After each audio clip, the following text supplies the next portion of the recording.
Hey, what's up, lawn care nuts? All right, so we are finally at the day that I've been excited for, and I know you have too. It's the beginning of my seeding process. So let's take a look at the area that I've got here, and then let's talk about all the materials we're gonna need, and then let's actually get some work done today. All right, so you guys have seen, that's the primary part of the lawn over there. We're gonna have to mess with that another time, and that's gonna be done a little bit differently. So what we're doing here is we're doing Princess 77 Bermuda, and this is what I'm calling the side yard area here.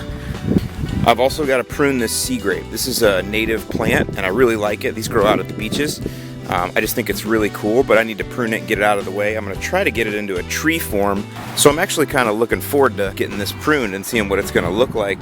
You know, I might be able to sculpt it a little bit. Got some wires that come in here, not going to be a big deal. And then I've also got this area here. So my property ends basically right here, right at the front of this power pole here, and where you can see my fence. And then this here, this is actually an easement. This isn't owned by anybody, but I've been maintaining it just because I don't want to see it overgrown. And then as we come around, so there's that area again. And as we come around here into the backyard, I've actually got a small area of turf right here. And I wasn't sure what I was going to do with it, but I think I'm going to go ahead and make it into Bermuda here. Just be kind of cool to have a little area of like super tight cut Bermuda right here in the back. Maybe I'll put a couple trees in the middle of it or some small fruit trees like I had planned earlier. Okay, now the most important thing you can do though before you begin any seeding project is to understand how big of an area you're dealing with. Pretty much everything that you do from here on out is going to be based on square footage. You need to know your square footage so you know how to calculate things like how much glyphosate to put down, how much seed to use, how much peat moss you're going to need to buy, all these kind of things. So you need to know your square footage first.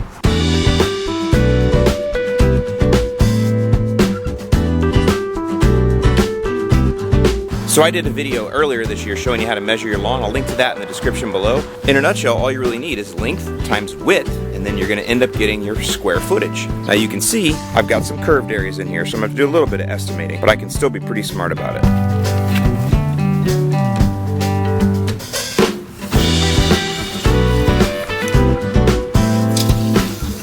Okay, so we got square footage, and now it's time to get our materials.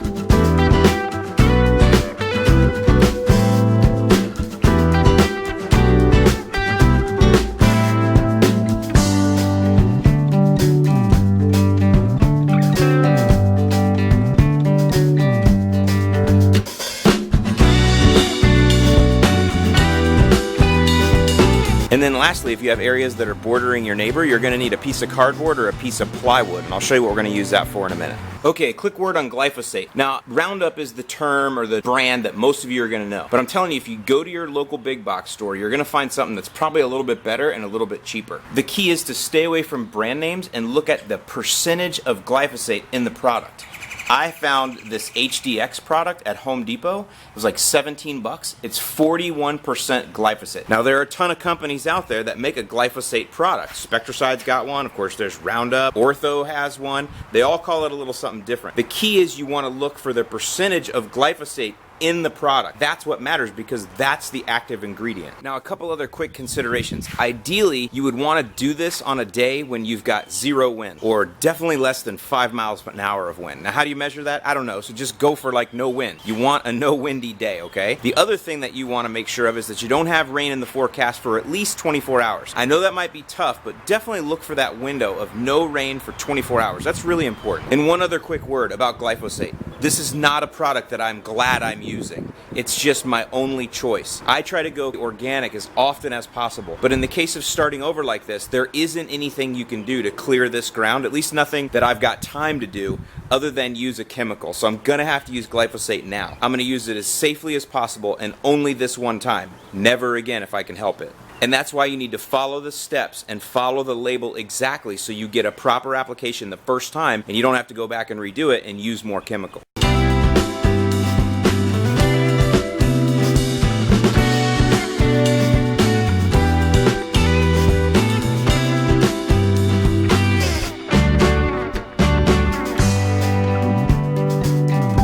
Okay, so I finally got this thing pruned and I kind of straightened out the border there a little bit. It's going to need to be redone completely. I took the second layer off. Just did the best I could to straighten it up a little bit. But we definitely look better now overall. Got the plant up out of the way. Now I can get sunlight all underneath. And I can also get under there to seed with no problem. And I really think it looks a little bit better. It's got a little bit more of an interesting appeal than just this big bush just lying over. It's actually kind of cool looking. kind of lanky. Okay, so the next thing we need to do is mow the lawn. This one gets a lot of questions. People ask, do I scalp it or anything like that? And it kind of makes sense that you would scalp it, but no, you don't. What you want to do is you want to mow just a little lower than normal. So I've actually been mowing this lawn at 3 inches. So I'm going to cut that by a third and I'm going to mow it at 2 inches. 2 inches is not a scalping, but it's definitely going to get everything on an even height. And your situation might be a little bit different, but I've got to get everything on an even keel because I've got a lot of different heights in here. The reason we don't want to scalp is because there needs to be some leaf surface for the liquid to contact. If you don't have leaf surface for the liquid to contact, it's not going to kill the plant. But we do still need to go just a little bit lower than normal, and I'm going to show you why. Because not everything in here is the same height. See, notice how I've got some weeds that are lower here, and then this grassy stuff here is higher, and then this weed is another level. So I've got low level, medium level, and high level.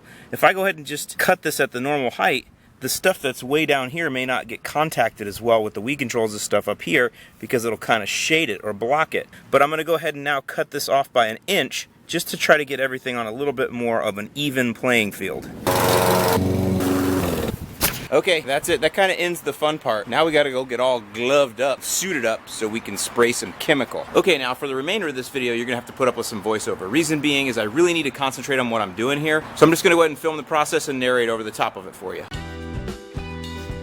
Okay guys, if you haven't figured it out by now, the first thing we need to do is kill everything that's in the existing lawn.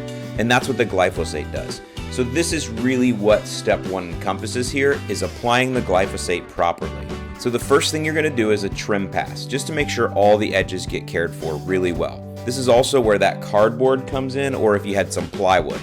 We need to go ahead and outline our lawn, and the cardboard or plywood will help you keep a straight line. I'm dealing with a small space so I can eyeball it, but if you need to, go ahead and put up a string line just to make sure you keep your line straight. Other than that, we really just need to get a good paint. There isn't like a proper technique here. You definitely want to keep the wand at knee level or lower, but that's just to kind of reduce drift because there is going to be some wind no matter what you do. But the key is to get everything wet like you see here. That's what you want, a good wet coating. Now again, I've got a smaller area I'm dealing with, so I can eyeball it to make sure that I'm getting even and proper coverage. But you may want to get some tracker dye if you have a bigger area. They make tracker dye, it's kind of a green-blue color, and you can put that into your glyphosate mix and it will just help you see where you've sprayed. Another kind of next level tip is to wear polarized sunglasses like I do. The polarization helps you see the difference in darks and lights, and definitely when the materials are wet, they're darker, so easier to see, and that's how I can tell where my coverage area went. Of course, you can see I'm wearing proper PPE, which is long pants, long sleeves, rubber boots, rubber gloves, and eye protection.